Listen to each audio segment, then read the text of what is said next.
سلام دوستان عزیز، خوش آمدید به کانال ما. Hello dear friends, welcome to our channel. دوستان گرامی، امروز مکالمه 31 است از درسی 46 از سلسله درس های انگلیسی در 99 روز. Dear friends, we will take today conversation 31 about calling to get a reservation, lesson 46 from English in 99 days. Okay, let's go. خب امروز درباره فرمایش دادن، پیشکی فرمایش دادن صحبت خواهیم کرد. پیشکی فرمایش دادن درباره چی؟ یعنی که وقتی که به مهمان خانه میرویم، یعنی پیشکی ما و شما اول زنگ میزنیم، اول فرمایش اتاق میدهیم، یعنی یک اتاق فرمایش میدهیم یا بند میکنیم. خب در زبان فارسی همین رزرو می شود، یعنی اتاق رزرو کردن اون وقتی که پیشکی فرمایش دادن، یعنی پیشکی زنگ میزنه فرمایش میده که برای من یک اتاق در کار، یا یک اتاق 2 نفره، یک اتاق 3 نفره در کار، مثلا از فلان روز تا فلان روز من در همون مهمانخانه شما می ایستم و نرخش چقدر است. انا همین رو میگن reservation یعنی که پیشکی بند کردن، پیشکی فرمایش اتاق دادن. خب در این گفتگو زبونیسا همراه ریسپشنیست اشتراک دارند و بعدا معلوم میشد نام این ریسپشنیست. خب این زمان ریسپشنیست مسئول پذیرش می شود. مسئول پذیرش یعنی همون مسئولی که در نزد بگیم که درآمدگاه خوابگاه، درآمدگاه مهمانخانه معذرت می ایستد و مهمانان را قبول میکند. یعنی قبول کننده یا کاتبه مثلا بگیم، یا همون مسئول پذیرش، یعنی مهمانان را پذیرایی میکند.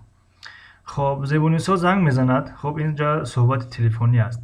زنگ میزند، میگه I would like to reserve a hotel room. من میخواستم که یک اتاق فرمایش بدم، یعنی بند کنم، به قول به خدمت چو کنم، حجز کنم، فرمایش بدم، رزرو کنم. خب ریسپشنیست میگه که that should be no problem، یعنی این امکان دارد، شدنی هست، یگان مشکلی نیست. May I have your full name please؟ آیا میتونیم که نامی پرای شما را داشته باشم؟ یعنی مقصد که میتونید نامی پراتون بگید که نام شما چی است.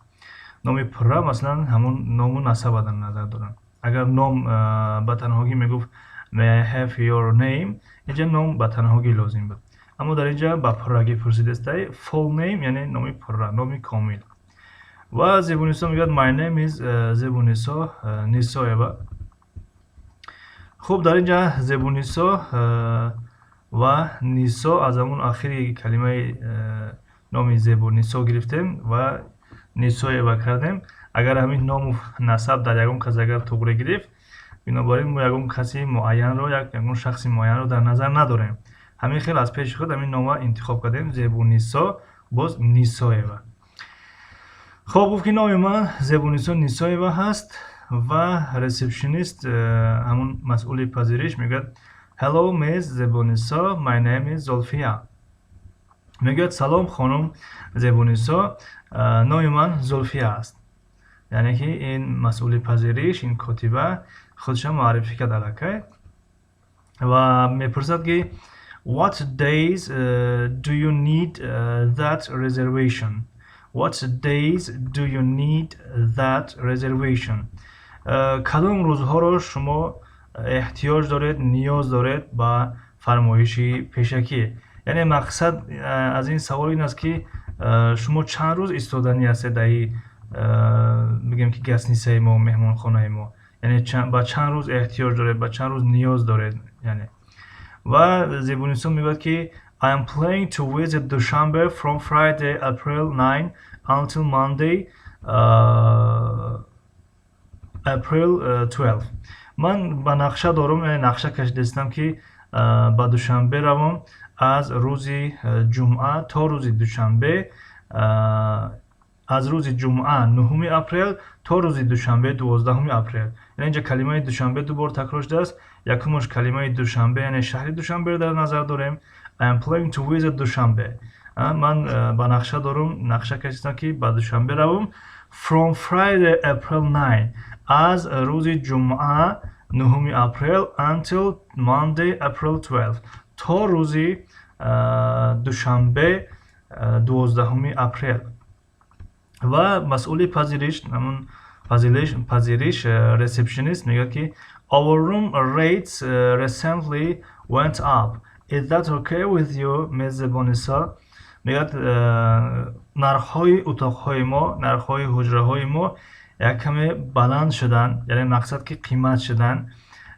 این برای شما مناسب است، خوب است یا خوب نیست خانم زبانیسا؟ و زبانیسا میگه که how much per night are we talking about؟ یعنی هر شب چقدر است، درباره اون چه که شما گفته استین یا که ما صحبت داریم نرخش چقدر است شبانه، یعنی هر شب. و ریسپشنیست میگه که each night will be $50. یعنی هر شب $50، یعنی هر شبش $50 بده. و زبونیست میگه که that price is perfectly acceptable. این نرخ کاملا قابل قبول است، یعنی خوب است مقصد. و ریسپشنیست میگه که wonderful. Do you prefer a smoking or non-smoking room؟ خب wonderful یعنی عجایبات. شما اتاقی که در اون اجازت هست سیگار کشیدن اون را میخواهید یا که نان سموکینگ یعنی اتاقی که در اون اجازت نیست سیگار کشیدن؟ شاید بعضی اتاقها مخصوص برای سیگار کشی باشن، همون را پرسیده.